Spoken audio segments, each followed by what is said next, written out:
Hello and welcome back to FPL Mate, the home of slightly above average FPL content. I hope it's even more above average now, I'm including my face in these videos.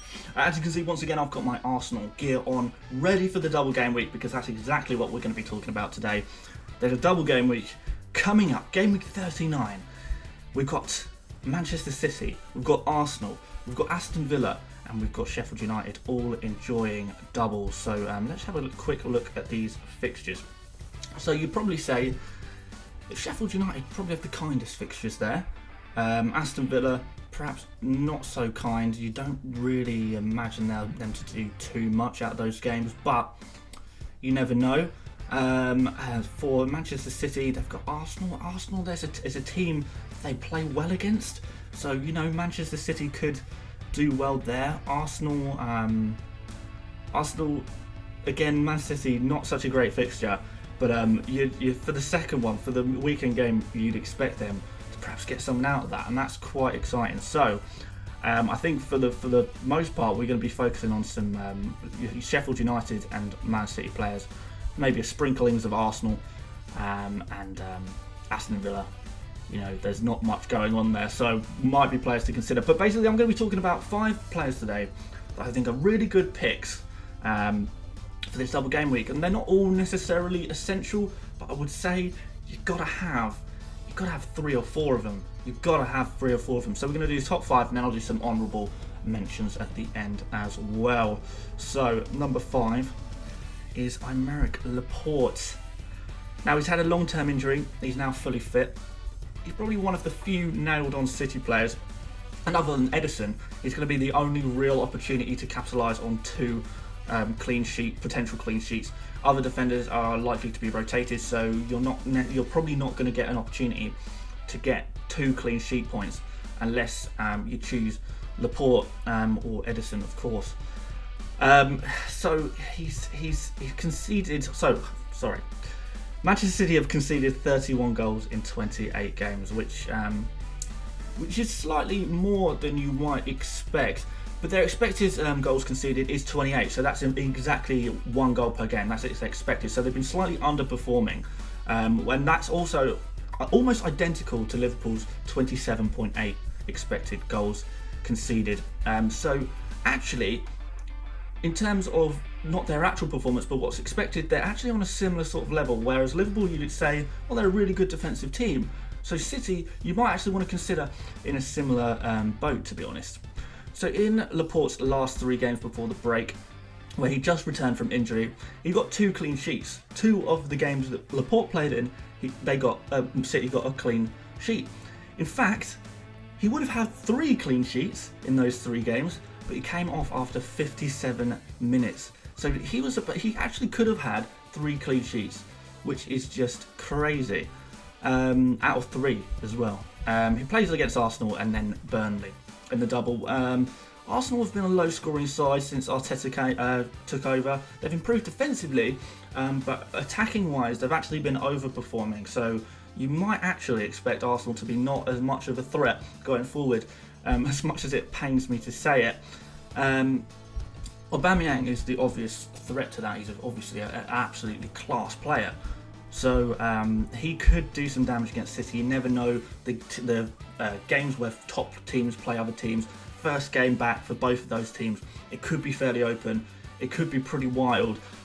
So there may be goals in that match. But going on the data since Arteta took over, you might not expect Arsenal to get much out of that. So for Laporte, that's absolutely fantastic.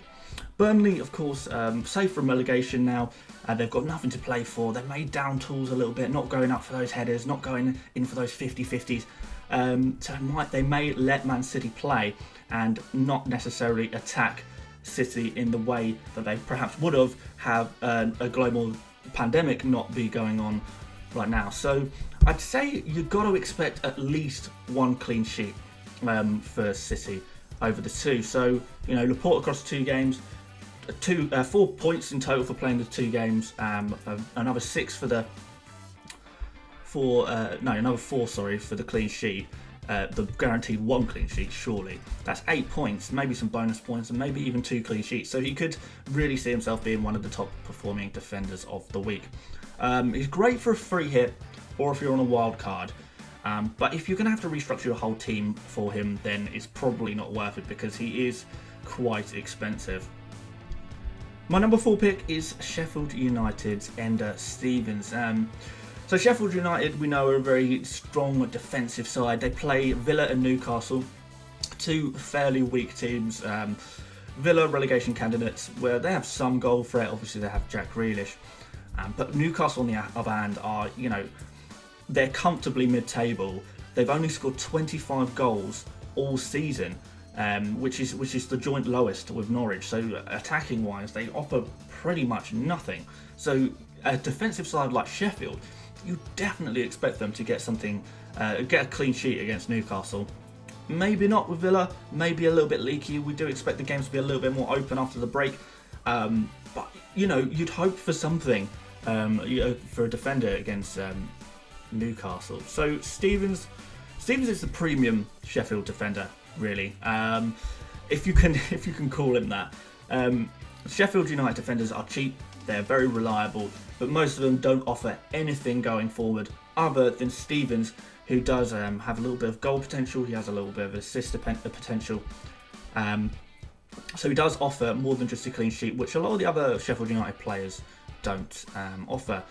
This is because he plays obviously on the left wing back position, so he plays a little bit higher up the pitch. But don't expect too much, because obviously usually with Sheffield United it is just a clean sheet. Anything else is a bonus. But if anyone's going to get a bonus, Stevens would be a good bet. And to be honest, I honestly think he could outscore Laporte over the 2 games. So if you've got to choose one defender that you want to bring in out of Stevens and Laporte, I think it's got to be Stevens. I really do.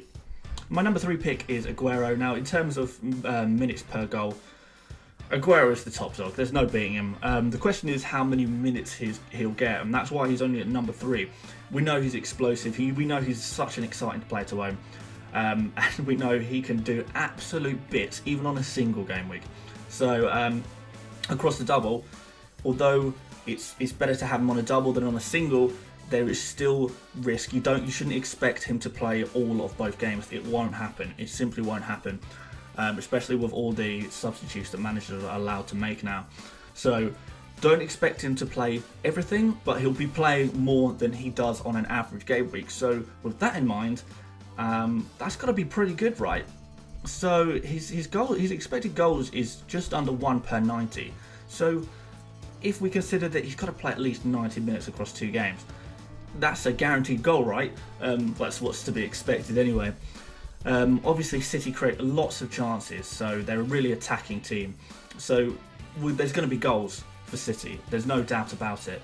So I think it'd be really risky to not own him this game week just because of the potential damage. Not the necessarily the damage he will do, but the potential is really high. The ceiling on a player like Aguero is so high. You've got to have him. So my number 2 is my personal favourite football player in the entire league, and that's Pierre-Emerick Aubameyang. What a player, what an intense, amazing player. I may be exaggerating slightly because I'm biased, but I think he's awesome. He's easily the greatest striker that Arsenal have had since Thierry Henry.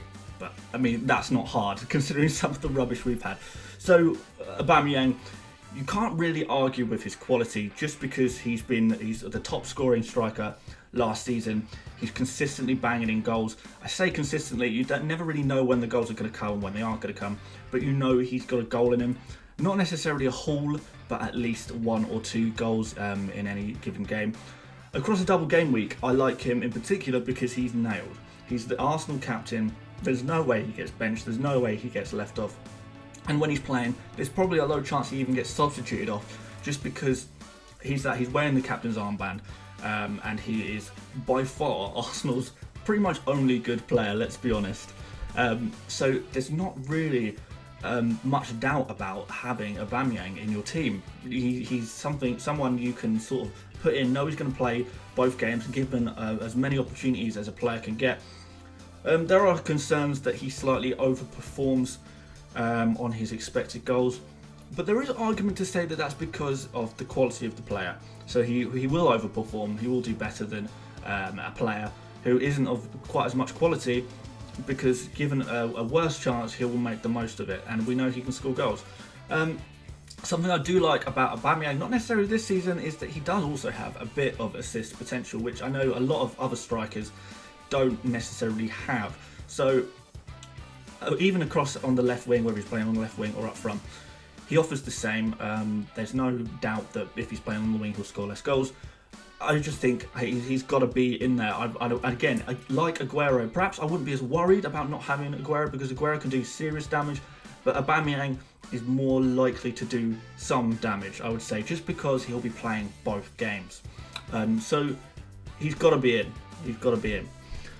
Finally, number one, there's no doubt about it. He's been essential in teams, in your FPL teams all season, whether it's a double game week or not. You've got to have him, and if you don't have him, you're a lunatic, and that is Kevin De Bruyne.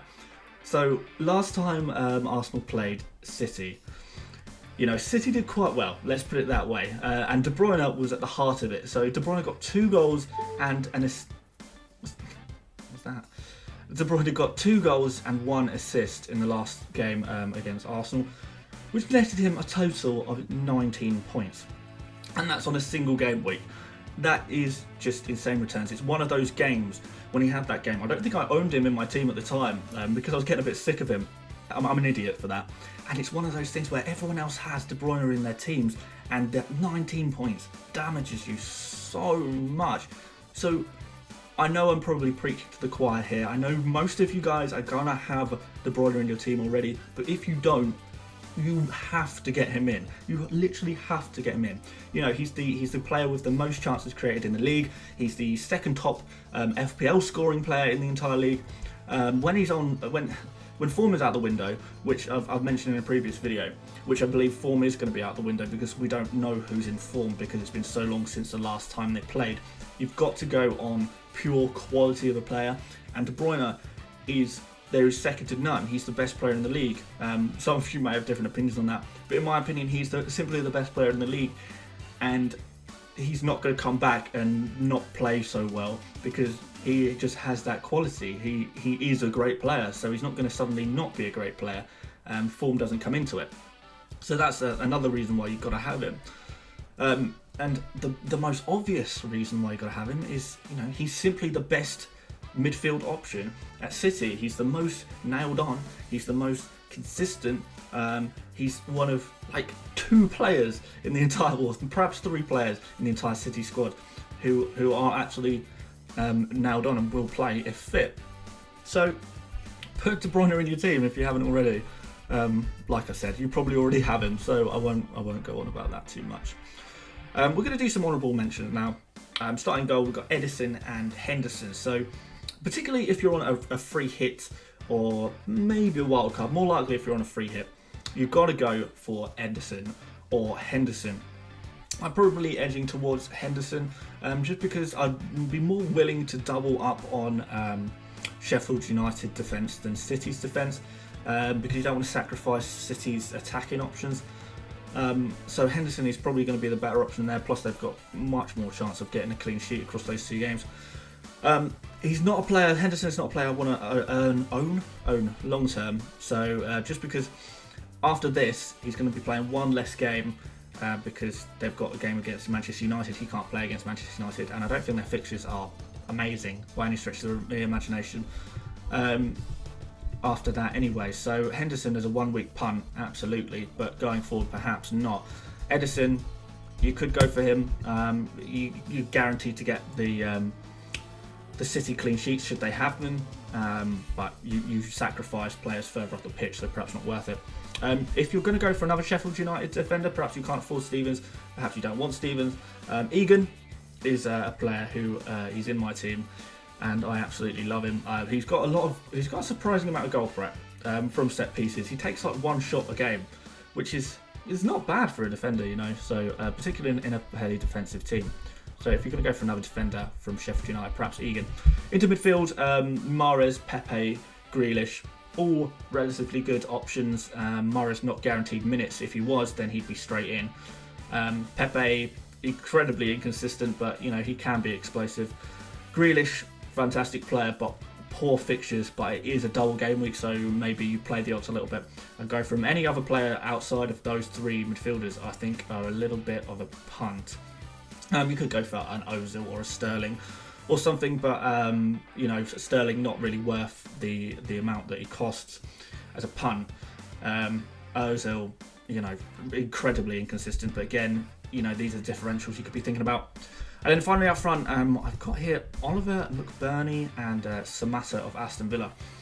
McBurnie I like a lot, and potentially if it was to be a free hit, which it may well be a free hit for this next game week, McBurnie might have to come in. But another option is Samatta, who did really well since he's come in, and he's made the Aston Villa attack look a lot stronger. Obviously they were lacking a little bit in options before, but now they've got Samatta in, it's looking a lot better.